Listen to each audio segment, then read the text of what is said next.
Hello, welcome. Today we are going to be considering jupeb past question, Biology 2015. We'll start with question 1. Which of the following diseases could be exclusively associated with the river basin?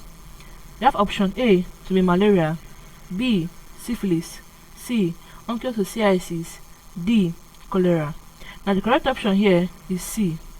Now this onchocerciasis means river blindness, and it can be gotten from black fly. Now this black fly is found near rivers and streams. That is where the name river blindness comes from. Cholera, on the other hand, can be gotten from contaminated